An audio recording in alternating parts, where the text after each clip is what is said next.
খুবই অল্প সময়ের মধ্যে পাঙ্গাস মাছ দিয়ে এমন একটা পাকোড়া তৈরি করব, যারা কখনো পাঙ্গাস মাছ খেতে চান না তারাও কিন্তু এই খাবারটা লুটেপুটে খেয়ে নেবেন। সন্ধ্যার নাস্তায় কিংবা বাচ্চাদের টিফিনে এরকম একটা খাবার কিন্তু খুবই ভালো হবে। গরম গরম এই পাকোড়াটা ভাতের সাথেও খেতে কিন্তু খুব বেশি ভালো লাগে।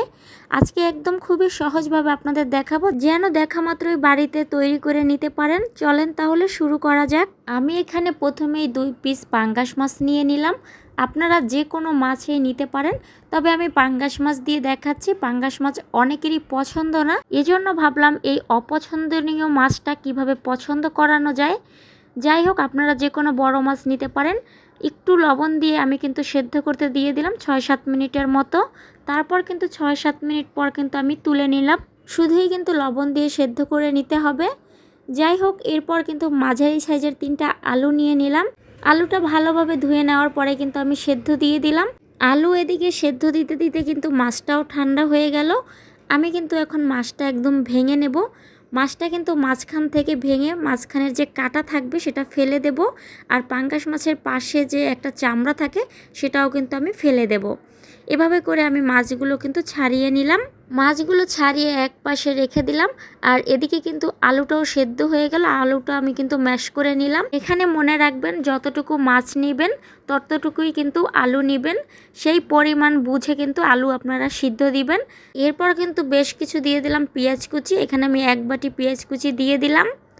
তারপর কিন্তু ঝালটা আপনারা আপনাদের পছন্দ অনুযায়ী দিবেন। এখানে আমি 10টা কাঁচামরিচ কুচিয়ে নিলাম, সেটা দিয়ে দিলাম। আপনাদের ঝাল কম লাগলে মরিচ আরও কমিয়ে দেবেন।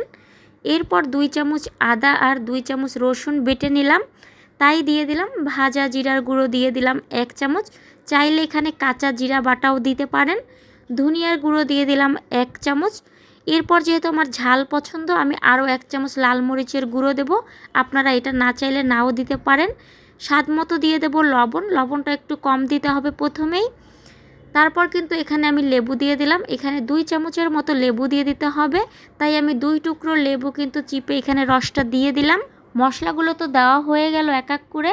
এখন কিন্তু এগুলো সব পেস্ট করে নিতে হবে। সেজন্য কিন্তু আমি এখন ব্লেন্ডার মেশিন নিয়ে নিলাম। এর মধ্যে কিন্তু আমি সব দিয়ে দিলাম। একটুও কিন্তু পানি দেওয়া যাবে না, এমনিই কিন্তু ভালোভাবে একদম পেস্ট হয়ে যাবে। আমি একদম সুন্দরভাবে একদম মিহি করে পেস্ট করে নিলাম, যেন বাচ্চাদের মুখে দিলে বুঝতেই না পারে যেটা মাছ নাকি মাংস। এই খাবারটা তৈরি করার পরে আপনি যদি না বলেন এটা মাছ দিয়ে তৈরি করেছেন, তবে কেউ বুঝতেই পারবে না এটা কি দিয়ে তৈরি করেছেন। যাই হোক, একটা বাটিতে কিন্তু ঢেলে নিলাম। এরপর কিন্তু আমি এখানে 2 চামচ দিয়ে দিলাম কর্নফ্লাওয়ার। আপনারা চাইলে এখানে 2 চামচ আটাও দিতে পারেন। এরপরে ভালোভাবে কিন্তু মাখিয়ে নিতে হবে। এরপর এরকম ছোট ছোট করে কিন্তু গরম তেলে দিয়ে দিতে হবে। কড়াইতে সয়াবিন তেলটা আমি ভালোভাবে আগে থেকেই গরম করে নিলাম। এরপর যখন পাকোড়াগুলো দেব তখন চুলার আঁচটা মিডিয়ামে রেখে দেব, না হলে কিন্তু এক পাশ পুড়ে যাবে। মিডিয়ামে রাখবো আমি 2-3 মিনিট। পরে যখন এক পাশ উল্টিয়ে দেব তখন চুলার আঁচটা কিন্তু হাইতে দিয়ে দেব।